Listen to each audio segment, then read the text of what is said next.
Good morning, YouTube.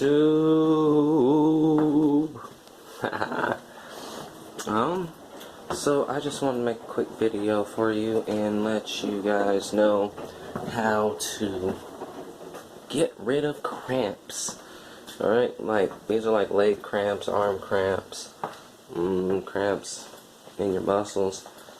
Alright, I'm not going into like anything else right now. Like if you get a cramp in your calf, let's say, alright? You get a cramp in your calf. You know how the calf is, here in the back. Alright? Now if this thing's all knotted up, cramped up, you can apply pressure to your toe. You can lift your toe against the pressure. So like, you put something there, and boom, you know what I mean? You resist that pressure while you're cramping in your calf. Alright, and then it'll get you hold it until you feel your calf stop cramping. Okay, and it works like, let's say your shin is cramping up, you know, you just put your foot on the ground, you push down, you just resist that pressure, because your muscles can only contract. You know what I mean? They can't expand, but they can stretch.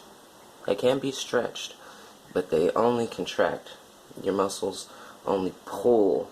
So like if I'm closing my hand here, all these muscles on the inside of my hand and up in my forearm and here, they pull. Boom. And then when it opens, all the muscles on the back and back in here by my elbow, they pull.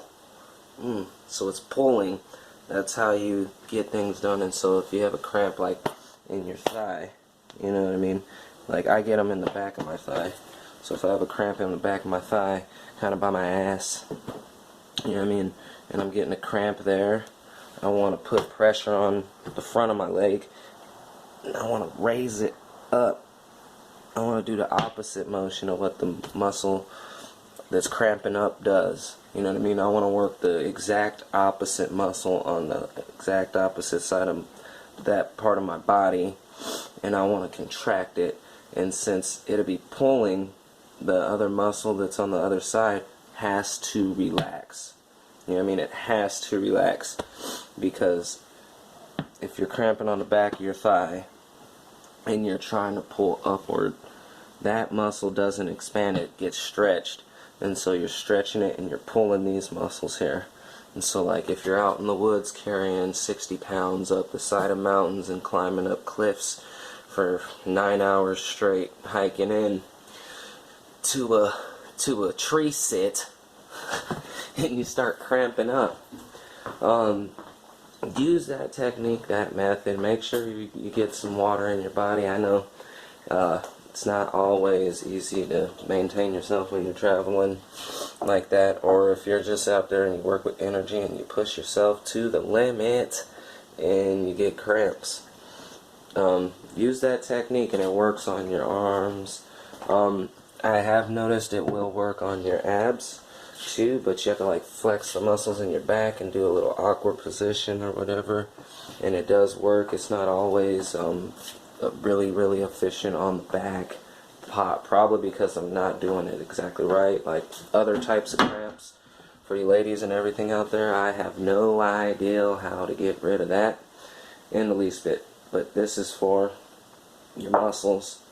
You know what I mean? If you're cramping on your forearm because you've been working out real hard, or you've been out in that garden, you know what I mean, in that light depth doing your thing, you just, once this is cramped up, you just put some pressure on the back of your hand. You know what I mean? If your forearm's cramped up here, you put the pressure on the back of your hand, and you resist it and you stretch. You don't necessarily have to go into a full extension on your stretch or whatever. You just have to resist the pressure. Resist that pressure and hold it, and it might take up to a minute, but usually not. And you'll get rid of your cramp. And it might come back right afterwards. Just do it again. Massage your muscles after that. Get some water in you. You might be low on potassium. This will help you out if you're going through cramps because you go hard in pain. Love you all. Namaste.